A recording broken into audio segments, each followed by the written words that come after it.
ఎందుకు అతను గెలకడం అనేటటువంటి. కాబట్టి ఆగిపోయింది. రేపొద్దున ఎప్పుడు వీళ్ళు వేరే వాళ్ళు విమర్శిస్తే బయటకు వస్తాయి అట్లాంటి టాపిక్స్ అని. ఓపెన్గా అయితే కనుక ఆయన ఆ విధమైనటువంటి కులాలకి సమాన ప్రాధాన్యం ఇస్తున్నట్టేం కనిపించట్లేదు. రెండోది ఏంటంటే తను ఇదివరకు ఏ టాపిక్ మీదనైతే మాట్లాడేవాడు ఇప్పుడు అర్హత తనే పక్కన పెట్టుకున్నాడు.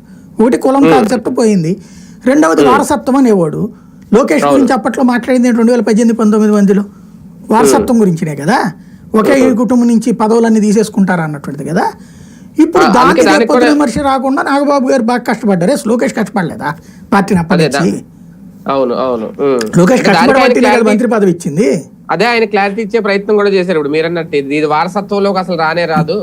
ఆయన ముందు నుంచి అదే చెప్పాడు చంద్రబాబు చేశారు కూడా సీట్లు. చంద్రబాబు కూడా అదే కదా చెప్పింది.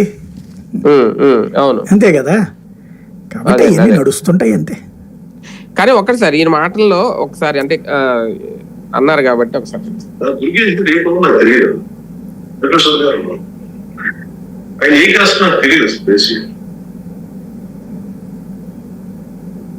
If he happens to be a BC, Muslim, నాతో పాటు నేను ఏం చూసాను ఫస్ట్ క్రైటీరియా మనకి పని ఆయన ఎమ్మెల్సీగా ప్రతిపాదించారు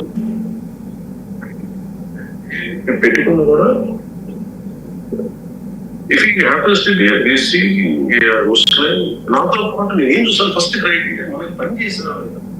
అది సార్ అంటే ఇది మీరు వినే ఉంటే ఎందుకు వినిపించాను అంటే ఆయన చాలా సీరియస్ గానే అసలు, ఎందుకంటే కందుల దుర్గేష్ ఒకప్పుడు గవర్నమెంట్ చౌదరి గారికి వస్తుందా సిటీ వస్తుందా అనుకున్నప్పుడు అప్పుడు కమ్మ వర్సెస్ కాపు అని చాలా పెద్ద